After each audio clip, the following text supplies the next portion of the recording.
All right.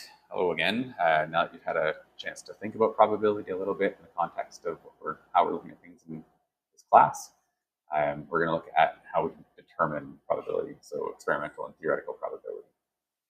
So when you're calculating or trying to determine the probability of something, you have to count the number of possible outcomes. And you have to know that the outcomes are equally likely as well for this to be true. So for example, if you're rolling a dice, this simulation of rolling a dice hopefully is designed to come up with an equal chance of each of those results. And so if we're looking at what the probability of rolling a 5 is, I didn't get a 5 that time. Does that mean I never will? Probably not, right?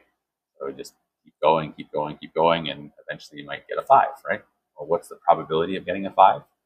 It's calculated using this formula for theoretical probability. Let's emphasize that this right here is theoretical probability. Title to do with it and the equation to do with it. Okay. So I take the number of outcomes that are what you're looking for and divide by the total number of outcomes. So in this case, there's only one. So this probability here, there's only one way you can get a 5, and there's the 6 sides possible. So it's a probability of 1/6, or if you did that on a calculator, you'd have your 1 divided by 6, gives you 0.167 or so, 0.167. And so based on yesterday's idea of being able to write it as a number or as a percent, right, this would be 16.7%.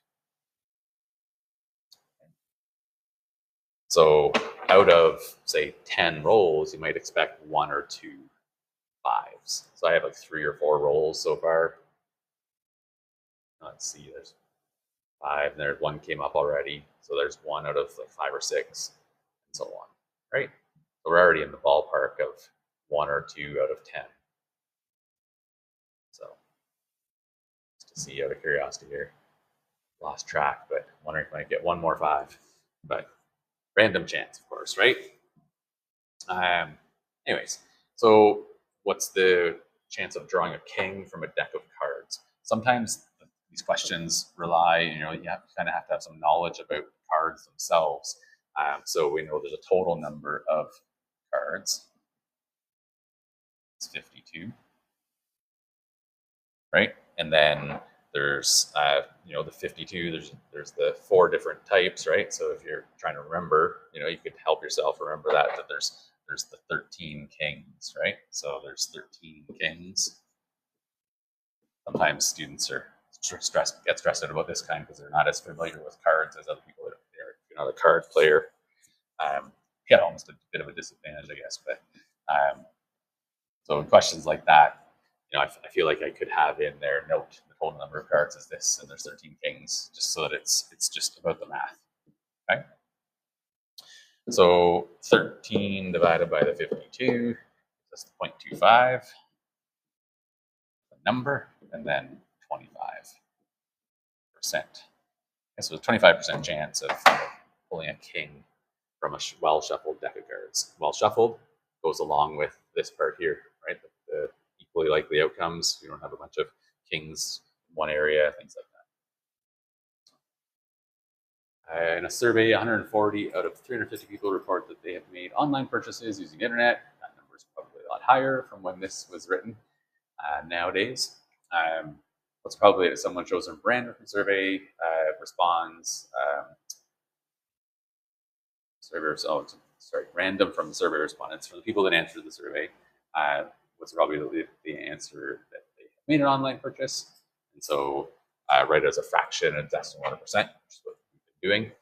So the probability, again, would equal the number of ways you can answer yes or no. Well, there's only one. There's 140 people that have answered, right, out of 350. So in this case here, it's a little more about the number of, this is the number of outcomes favorable to the event. And so in the dice case, it was more like saying, okay, well, the 1 out of the 6 chances, so the one way for it to be favorable. In this case, basically, it's a little bit more of like how many yeses there were, right? Number of yeses or whatever, or favorable outcomes as they described it before. So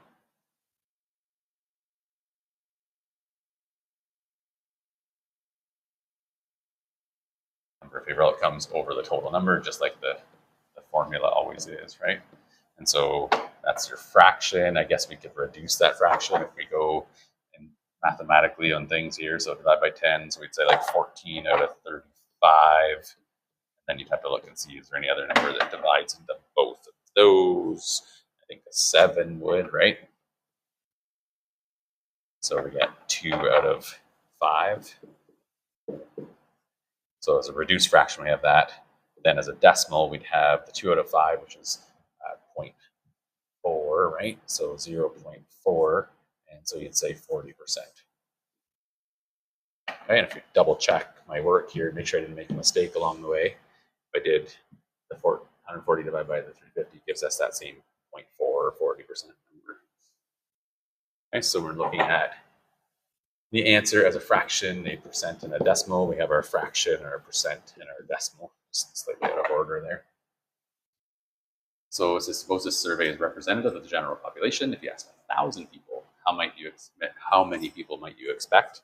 Well, that would be then the idea of applying that probability and saying that we'd expect, first of all, 40% to say yes or to have made purchases online, basically. And so then you could do that 40% of the 1,000, which would be the same as saying 0.4, convert to a decimal, right? Multiply by 1,000. And so if you want to do it without a calculator, of course, you can just move the decimal place 3 spots and say it's 400.